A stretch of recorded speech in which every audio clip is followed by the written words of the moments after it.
Hello నమస్తే, నేను journalist YNR.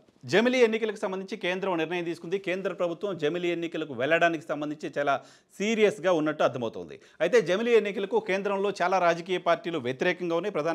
ప్రధాన ప్రతిపక్షంగా ఉన్న కాంగ్రెస్ పార్టీ జమిలీ ఎన్నికల్ని వ్యతిరేకిస్తూ వస్తుంది. కేవలం అమిత్ షా, మోదీ మాత్రమే వీటిని కోరుకుంటున్నారు, దేశం కోరుకోవట్లేదు. భారతదేశంలో జమిలీ ఎన్నికలు అసాధ్యమంటూ కాంగ్రెస్ పార్టీ చెప్తోంది.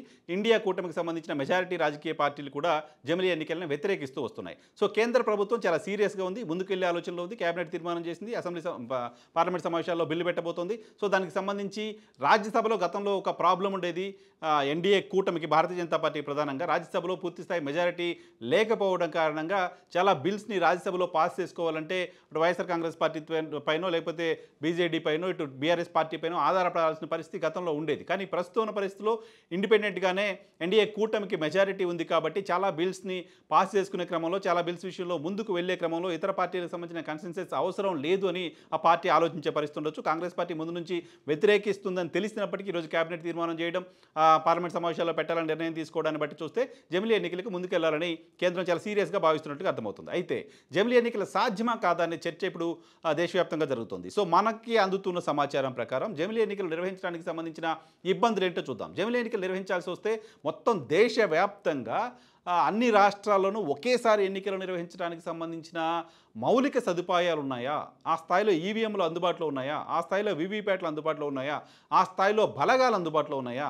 ఒక రాష్ట్రంలో ఎన్నికలు జరుగుతుంటే కేంద్ర బలగాలు వచ్చి దాదాపు నెల రోజుల పాటు అక్కడే ఉండాల్సిన పరిస్థితి ఉంటుంది. చాలా సెన్సిటివ్ పాకెట్స్ చూస్తూ ఉన్నాం.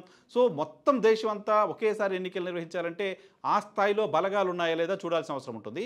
అయితే దశల వారీగా ఎన్నికలు నిర్వహిస్తారు కాబట్టి దానికి సంబంధించి ఇబ్బంది ఉండదు అంటూ చర్చ జరుగుతుంది. సో ఆ రాష్ట్రంలో ఎన్నికలు జరుగుతాయి, అన్ని ఒకే రోజు ఎన్నికలు పెట్టాం, మనం ఒకే రోజు ఎన్నికలు పెడితే ఆ పరిస్థితి ఉంటుంది తప్ప షెడ్యూల్ విడుదల చేసిన తర్వాత 4 విడతల్లో, 5 విడతల్లో, 6 విడతల్లో ఎన్నికలు నిర్వహిస్తారు. కాబట్టి మొదటి విడతలో కొన్ని రాష్ట్రాలు, రెండో విడతలో కొన్ని రాష్ట్రాలు, సో ఆ రకంగా డివైడ్ చేసి రాష్ట్రాలను ఒకే నోటిఫికేషన్ ఇవ్వడం ద్వారా ఒక 4-5 విడతల్లో దేశవ్యాప్తంగా ఒకేసారి ఎన్నికలను పూర్తి చేయొచ్చు. దానికి సంబంధించి బలగాలకు సంబంధించిన ఇబ్బంది ఉండదు అనేది చెప్తున్నారు. అయితే ఈవీఎంలకు సంబంధించిన ఇబ్బంది ఉంటుంది. ఈవీఎంలు ఆ స్థాయిలో అందుబాటులో ఉన్నాయా లేదా, మొత్తం దేశవ్యాప్తంగా ఈవీఎంలు అయితే విడతలు మారినప్పటికీ ఈవీఎంలు మార్చే పరిస్థితి ఉండదు కదా. ఒక చోట వాడిన ఈవీఎంని ఎన్నికలు కౌంటింగ్ అయ్యే వరకు అదే ఈవీఎం అక్కడే ఉంటుంది. కాబట్టి దానికి సంబంధించిన డిఫికల్టీ ఉంటుంది. 1. 2, మధ్యంతర ఎన్నికలు వస్తే పరిస్థితి ఏంటి?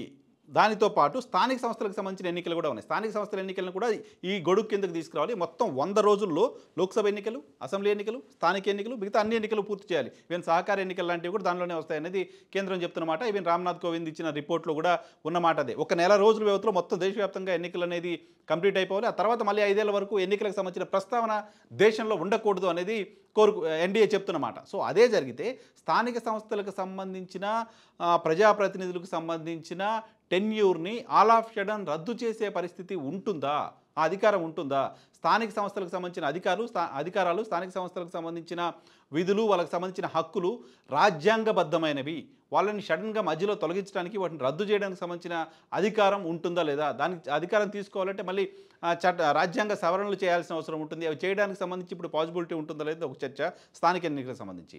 ఇక రాష్ట్రాల్లో ఎన్నికలకు సంబంధించి వీవీప్యాట్లకు సంబంధించిన అంశం, అలాగే ఈవీఎంలకు సంబంధించిన అంశం, ఒకటి టెక్నికల్ డిఫికల్టీ ఉంటుంది. సో ఇన్ఫ్రాస్ట్రక్చర్కి సంబంధించిన డిఫికల్టీ కనపడుతుంది. సో కేంద్ర ప్రభుత్వానికి సంబంధించి కూడా అదే తరహా డిఫికల్టీ కనపడుతుంది. ఇవి కాకుండా ఒకవేళ మధ్యంతర ఎన్నికలు వస్తాయి ఏంటి? కేంద్రంలో ప్రభుత్వం 5 ఏళ్ల కంటే ముందే పడిపోయింది అనుకోండి. మైనారిటీ ప్రభుత్వం ఉంది, కూటమి ప్రభుత్వాలు ఉన్నాయి. ఆ కూటమి ప్రభుత్వం పడిపోయింది. సో 5 ఏళ్ల వరకు ఆ ప్రభుత్వం అలాగే ఉండే పరిస్థితి లేదు కదా. సో 5 ఏళ్ల లోపు మళ్ళీ ఎన్నికలు నిర్వహించాల్సిన పరిస్థితి వస్తుంది కదా. అప్పుడు ఎలా? దానికి సంబంధించి ఏం చేయబోతున్నారు అనేది ఒక చర్చ. దాంతోపాటు రాష్ట్రాల్లో కూడా ప్రభుత్వాలు కూలిపోయే పరిస్థితి ఉంటుంది. సో సంకీర్ణ ప్రభుత్వాలు చాలా రాష్ట్రాల్లో ఉన్నాయి. ఇప్పుడు అంతా సంకీర్ణ యుగం నడుస్తోంది. సో ప్రస్తుతం కేంద్ర ప్రభుత్వం కూడా సంకీర్ణ ప్రభుత్వంగానే ఉంది. సంకీర్ణ ప్రభుత్వాలు మధ్యలో పడిపోయినా, లేదా ఎవరైనా ఒక ముఖ్యమంత్రి ఆయనకున్న రైట్ ప్రకారం, రాజ్యాంగపరమైన హక్కు ప్రకారం తన శాసనసభని రద్దు చేసుకునే అవకాశం ఎప్పుడైనా ముఖ్యమంత్రికి, మంత్రిమండలికి ఉంటుంది. ఓ మంత్రిమండలి కనుక తమ రాష్ట్రంలో ఉన్న ప్రభుత్వాన్ని ఆల్ ఆఫ్ సడన్ రద్దు చేయాలని నిర్ణయం తీసుకుంటే అప్పుడు ఆ శాసనసభ సుప్త చేతనావస్థలో ఉంటుందా? దాన్ని మళ్ళీ 5 సంవత్సరాల పాటు ఎన్నికలు నిర్వహించకుండా ఉండే పరిస్థితి ఎలా ఉంటుంది?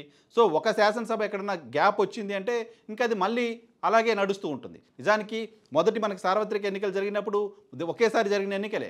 ఆ తర్వాత ఆయా రాష్ట్రాల్లో ఉన్న పరిస్థితుల కారణంగా మధ్యలో మధ్యంతర ఎన్నికలు, ప్రభుత్వాలు పడిపోవడాలు, కొత్త ప్రభుత్వాలు రావడాలు, ఈ కారణాల వల్ల అది రకరకాల సందర్భాల్లో దేశవ్యాప్తంగా రాష్ట్రాలకి ఎన్నికలు నిర్వహించాల్సిన పరిస్థితికి కారణమవుతుంది. రేపొద్దున వన్ నేషన్ వన్ ఎలక్షన్ అని తీసుకొస్తే ఒక్కసారి జరపడానికి సాధ్యమవుతుంది తప్ప ఆ తర్వాత అన్నీ కూడా మళ్ళీ ఈ రకమైన పరిస్థితి వస్తే దాన్ని ఎలా సరిదిద్దుతారు అనేది ఒక ప్రశ్న. దాంతోపాటు ఇప్పుడు ఈరోజు నేను ఈ వీడియో చేస్తున్న సమయానికి ఈరోజు జమ్మూ కాశ్మీర్లో ఎన్నిక జరుగుతోంది.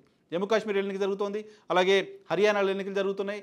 మళ్ళీ వచ్చే సంవత్సరం ఫిబ్రవరిలో ఢిల్లీ లాంటి రాష్ట్రాల్లో ఎన్నికలు జరగబోతున్నాయి. సో ఈ రాష్ట్రాల్లో ఇప్పటికిప్పుడు ఎన్నికలు జరిగితే తెలంగాణ, ఆంధ్రప్రదేశ్లో కూడా ఇటీవల ఏడాది లోపే ఎన్నికలు జరిగి కొత్త ప్రభుత్వాలు ఏర్పడున్నాయి. సో ఈ ప్రభుత్వాలన్నీ వన్ నేషన్ వన్ ఎలక్షన్ పేరుతో మీరు ఇంకో 2 ఏళ్లకో 3 ఏళ్లకో ఎలక్షన్ పెడతాం, మీ ప్రభుత్వాలను రద్దు చేస్తామంటే ఈ ప్రభుత్వాలన్నింటికీ ప్రజలు 5 సంవత్సరాల కోసం తీర్పు ఇచ్చుంటే ఈ 5 సంవత్సరాల తీర్పుని కాదని ఈ ప్రభుత్వాలను ఇమీడియట్గా మీరు ప్రభుత్వాలను పడేయండి, కొత్త ఎలక్షన్ పెట్టాలంటే వీళ్ళు ఒప్పుకునే పరిస్థితి ఉంటుందా?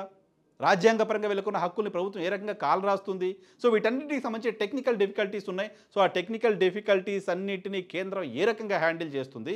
కేంద్రం ముందుకు వెళ్తామని చెప్తున్నప్పటికీ చాలా రాష్ట్రాలు, చాలా రాజకీయ పార్టీలు దీన్ని వ్యతిరేకిస్తున్న నేపథ్యంలో ఇది ముందుకు వెళ్తుందా లేదా అనే చర్చ పార్లమెంట్లో దీనికి సంబంధించి ఏం జరుగుతుందనే ఆసక్తి కూడా కనపడుతుంది. దాంతోపాటు ఈ వన్ నేషన్ వన్ ఎలక్షన్ అనే ప్రపోజల్ తీసుకురావడం వెనుక, ఈ వన్ నేషన్ వన్ ఎలక్షన్ పెట్టాలనే ఆలోచన వెనుక కేంద్ర ప్రభుత్వానికి సంబంధించిన కుట్ర ఉంది. దేశంలో ప్రాంతీయ పార్టీలు లేకుండా చేయాలనే ఆలోచన కేంద్రం చేస్తుంది. సో ప్రాంతీయ పార్టీలను లేకుండా చేయాలనే కుట్రలో భాగంగానే వన్ నేషన్ వన్ ఎలక్షన్ అనే ప్రపోజల్ తీసుకొస్తుంది అంటూ చాలా ప్రాంతీయ పార్టీలు మాట్లాడుతున్నాయి. డిఎంకే లాంటి పార్టీ మాట్లాడుతోంది. బీఆర్ఎస్ పార్టీ ఇప్పటికే వన్ నేషన్ వన్ ఎలక్షన్కి సంబంధించి సపోర్ట్ చేస్తున్నప్పటికీ తృణమూల్ లాంటి పార్టీలు మాట్లాడుతున్నాయి. చాలా రాజకీయ పార్టీలు, చాలా ప్రాంతీయ పార్టీలు ప్రధానంగా దీనికి వ్యతిరేకంగా మాట్లాడుతున్న నేపథ్యంలో వన్ నేషన్ వన్ ఎలక్షన్కి సంబంధించి రామ్నాథ్ కోవింద్ రిపోర్ట్ తర్వాత కూడా, కేంద్ర కేబినెట్ తీర్మానం తర్వాత కూడా పార్లమెంట్లో దీనిపైన సుదీర్ఘమైన చర్చ జరిగే అవకాశం ఉంది. ఈ డిఫికల్టీస్ అన్నింటినీ, హర్డిల్స్ అన్నింటినీ ఏ రకంగా క్లియర్ చేస్తారనేది ఇప్పుడు అత్యంత ఆసక్తికరమైన అంశంగా కనపడుతోంది.